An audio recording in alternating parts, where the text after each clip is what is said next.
The first voicemail arrived on a Saturday at 3 a.m., jolting Mark awake. He fumbled for his phone, squinting at the screen. It was from Leo, his best friend, who had vanished 2 days prior. "Leo, where are you?" Mark mumbled, pressing play. He froze. It wasn't Leo's voice. A tense silence filled the first few seconds, then a wet, sloshing sound. A sharp, choked gasp followed, abruptly cut short. Then, a scratching sound, like claws on a hard surface. The last few seconds were filled with a faint, drawn-out wail that sounded utterly inhuman. The entire message lasted just 10 seconds. Mark replayed it, his heart pounding, but it only brought a sick, hollow dread. He tried calling Leo, but his phone was off. The next day, the voicemail remained the only lead. Mark tried to push the horrifying sounds from his mind, but they clung to his thoughts like a persistent shadow.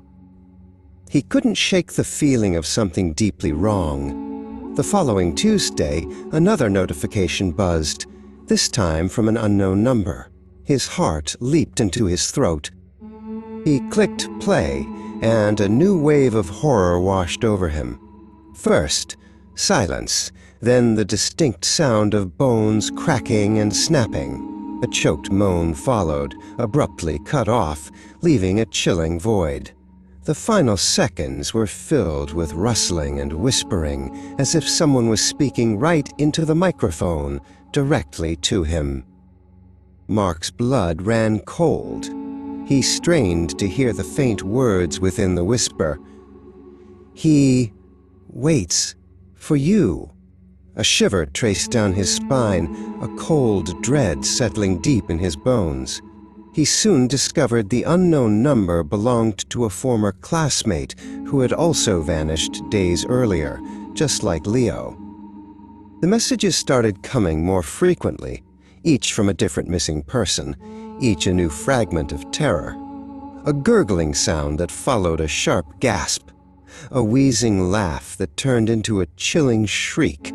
The sounds felt like puzzle pieces of a terrifying, unseen event, slowly forming a horrifying picture in Mark's mind. Mark began to understand that these weren't just recordings. They were echoes of death, a chilling curse that latched onto anyone who listened.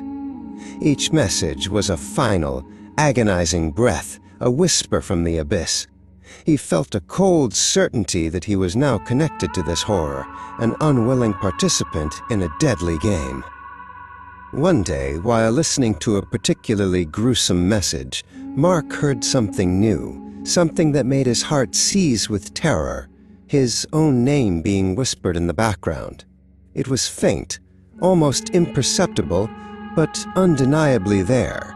Panicked, he threw his phone across the room, desperate to escape the sound. But it was too late. The sounds began to follow him. The gurgle from the voicemail would echo when he drank water. The cracking sound would haunt him when he stepped on a twig. They were no longer just recordings. They were part of his reality, seeping into every corner of his life. He realized the curse was spreading, consuming his world. That last night, Mark sat in the dark, waiting. He knew what was coming.